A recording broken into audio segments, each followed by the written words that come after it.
Kita pernah punya wakil presiden yang berasal dari wartawan, yaitu Pak Adam Malik. Kalau nggak salah orang Minang, sorry kalau saya salah, tolong dikoreksi, maaf. Ketika dia dibilang bahwa umur 20-an dia sudah jadi pejabat, perannya sudah tinggi, terus dijawab, janganlah, jangan karena saya dibilang masih muda, kata dia. Banyak pahlawan-pahlawan yang jauh lebih muda. Ternyata saya cek, dan kebetulan saya pernah ke makamnya di Bengkulu, Sentot, Alibasa, Abdullah Mustafa Prawirodirjo. Dia menjadi panglima perangnya di Ponegoro pada usia ke-17 tahun. Di zaman mungkin kita masih Valentinan. 17 tahun jadi panglima perang.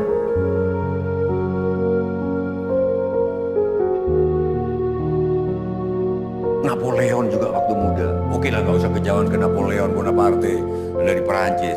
Gatot Kaca itu masih bayi. Bayi baru lahir sudah diadu sama raksasa penjahat. Dan akhirnya dia dilantik menjadi Raja Pringgandani waktu masih muda, karena itu bukan Prabu Gatot Kaca, Prabu Anom Gatot Kaca. Karena masih muda. Selain Ali Sentot Alibasa, Napoleon dan Gatot Kaca, Sosrokartono juga mengagumkan. Masih muda sekali, dia sudah bisa menguasai 24 bahasa asing.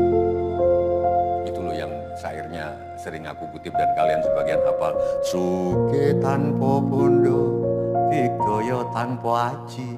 Sosrokartono. Al-Fatihah untuk beliau.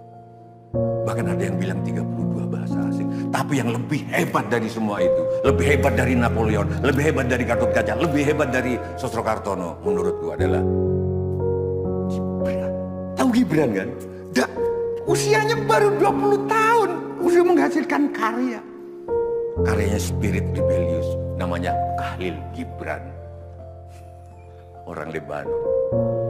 Dan karyanya kita suka, kamu jangan terlalu mengendalikan anakmu, karena anakmu bukanlah anakmu, ia adalah anak-anak panah yang melesat ke masa depan. Pemuda itu bukan milikmu, pemuda bukan generasi penerus, pemuda adalah generasi baru. Aku suka anak ini. Masih muda, sudah jadi orang.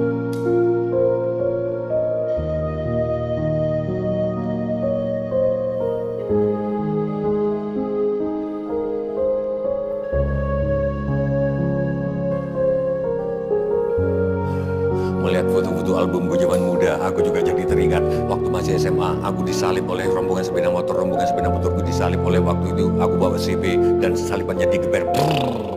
Aku panas, aku kejar. Ini bukan soal rasisme atau apa. Mereka yang nyalip aku adalah Tionghoa, tapi nggak apa-apa. Tionghoa adalah seperti halnya Madura juga, seperti halnya Jawa, bagian dari suku bangsa kita.